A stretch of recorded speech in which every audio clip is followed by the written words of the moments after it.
الحمد لله الذي هدانا لهذا وما كنا لنهتدي لولا ان هدانا الله اما بعد.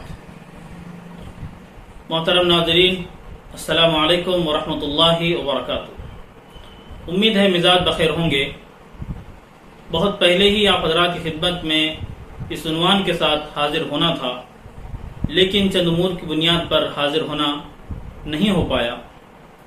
اسی لیے آج آپ حضرات کی خدمت میں جو بات عرض کرنی ہے وہ سیرت کے تعلق سے ہے. اس دنیا میں اگر کسی شخصیت کا سب سے زیادہ حق ہے انسانیت پر، انسانوں پر، ساری امت پر، تو وہ یقیناً میرے اور آپ کے آقا نامدار، تاجدار بطحا، سرور کونین، آمنہ کے راج دلارے، سب کی آنکھوں کے تارے، محمد عربی صلی اللہ علیہ وسلم کی ذات اقدس ہے. حضرت صلی اللہ علیہ وسلم کے احسانات رہتی دنیا تک کے تمام انسانوں کے لیے ہے، اور آپ کی محبت، آپ کا ورد ہر ایمان والے کے دل میں موجود رہتا ہے. لیکن ایک بات یہ ہے کہ آپ کے بے شمار حقوق ہیں.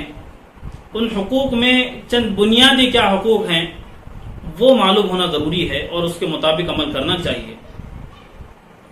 ویسے تو آپ کے بے شمار حقوق ہیں، ان میں چند بنیادی حقوق ہیں جن کا لحاظ رکھنا، جن کو ملحوظ رکھنا بہت ضروری ہے.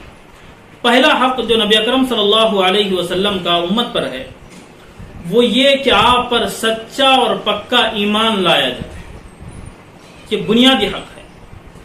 قرآن کریم میں بے شمار جگہ پر اللہ رب العالمین نے ایمان کے تعلق سے بات بیان فرمائی. فآمنوا باللہ ورسولہ النبی الأمی الذی یؤمن باللہ وکلماتہ. بے شمار جگہ پر الگ الگ اللہ رب العالمین نے باتیں بیان فرمائی کہ آپ صلی اللہ علیہ وسلم پر سچا اور پکا ایمان لایا جائے، اور جب تک ایمان نہیں لایا جائے گا اس وقت تک وہ ایمان معتبر نہیں ہوگا. وَمَن لَّمْ يُؤْمِن بِاللَّهِ وَرَسُولِهِ فَإِنَّا أَعْتَدْنَا لِلْكَافِرِينَ سَعِيرًا. فرمایا اگر کوئی آپ صلی اللہ علیہ وسلم پر ایمان نہیں لاتا تو پھر اس کا شمار مومنین میں نہیں ہوگا. وَأَعْتَدْنَا لِلْكَافِرِينَ سَعِيرًا جیسی اللہ نے وہاں پر وعید بیان فرمائی ہے. یہ ایمان ہے جو ہم کو لانا چاہیے. ایمان کے اندر دو چیزیں ہیں، یہ ہمیشہ اس کو ذہن میں رکھنا چاہیے. پہلی چیز یہ ہے کہ نبی اکرم صلی اللہ علیہ وسلم پر ایمان لانا کہ وہ اللہ کے بھیجے ہوئے برگزیدہ پیغمبر، نبی اور رسول ہیں. اور دوسری جو اس کے اندر شرط ہے وہ ہے آپ صلی اللہ علیہ وسلم کو خاتم النبیین ماننا.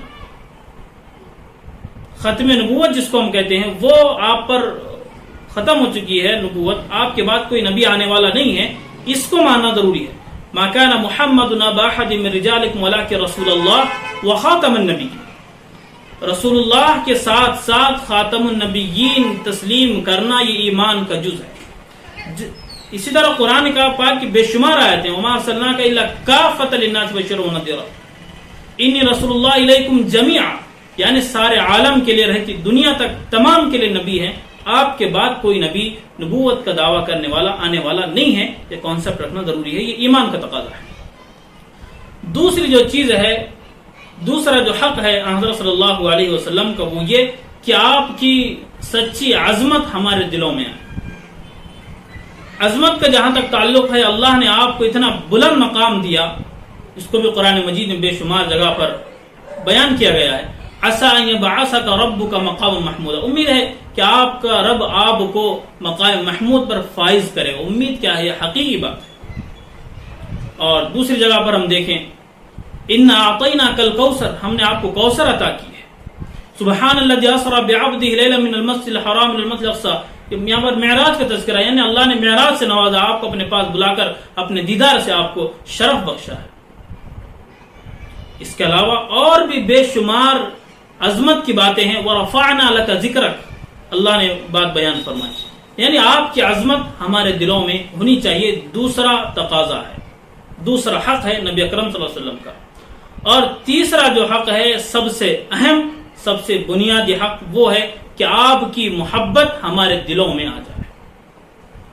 جب تک حضور اکرم صلی اللہ علیہ وسلم کی محبت دل و دماغ میں نہیں ہوگی تب تک ایمان بھی مکمل نہیں.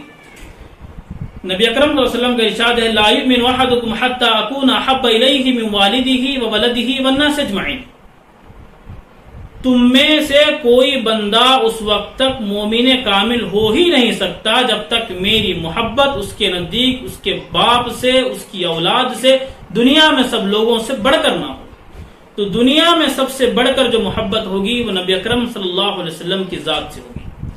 اب یہاں پر ایک اشکال یہ ہو سکتا ہے کہ بھئی محبت تو فطری چیز ہے، اس کو کسی کو فوکس نہیں کیا جا سکتا کہ آپ کسی کو زور نہیں دے سکتے کہ آپ محبت کریں، تو فطری چیز ہے۔ دیکھیے فطری چیز ہے نا، ٹھیک ہے، لیکن محبت جو ہوتی ہے نا چند اسباب کی بنیاد پر ہوتی ہے۔ بعض محبت ہوتی ہے حسن و جمال کی بنیاد پر، بعض محبت ہوتی ہے کسی کے احسان کی بنیاد پر، بعض محبت ہوتی ہے کسی کے کمال کی بنیاد پر۔ احسان، کمال اور جمال یہ نبی اکرم صلی اللہ علیہ وسلم کی ذات اقدس میں 100% موجود تھا۔ جہاں پر بات احسان کی تو آپ کے احسان تلے ہر انسان دبا جا رہا رہتی دنیا تک کے لیے، اور رہی بات آپ صلی اللہ علیہ وسلم کے کمال کی تو آپ کا ہی تو کمال تھا جس نے جاہلیت سے انسانوں کو نکال کر ایک نور دکھایا، ایک روشنی دکھائی، ایک روشنی میں لے آئے، تاریکیوں سے نکال کر روشنی میں لے کر آئے، ظلمات سے نور کی طرف لے آئے، جہالت گمراہی میں تھی ہدایت کی طرف لے آئے۔ یہ کمال نہیں تو اور کیا تھا؟ وہ قوم جو بالکل ایک دوسرے کے خون کی پیاسی تھی، ان کو یہ کہہ کر آپس میں جڑایا انما المؤمنون اخوہ الخلق عیال اللہ، یہ کہہ کر آپس میں آپ نے رشتہ جوڑ دیا۔ یہ کمال نہیں تو اور کیا ہے؟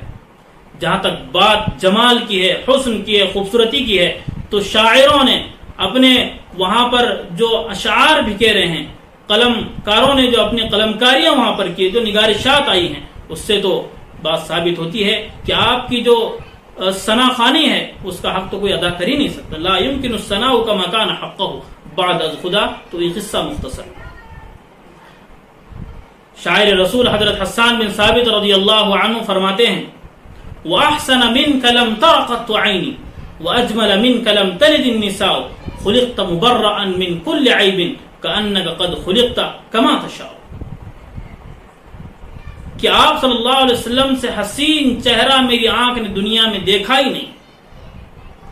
خُلِقْتَ مُبَرَّأً مِنْ كُلِّ عَيْبٍ، ہر عیب سے پاک ذات حضرت صلی اللہ علیہ وسلم کی ہے۔ گویا ایسا محسوس ہوتا ہے کہ آپ کو آپ کی منشا اور آپ کی چاہت کے مطابق پیدا کیا گیا ہے۔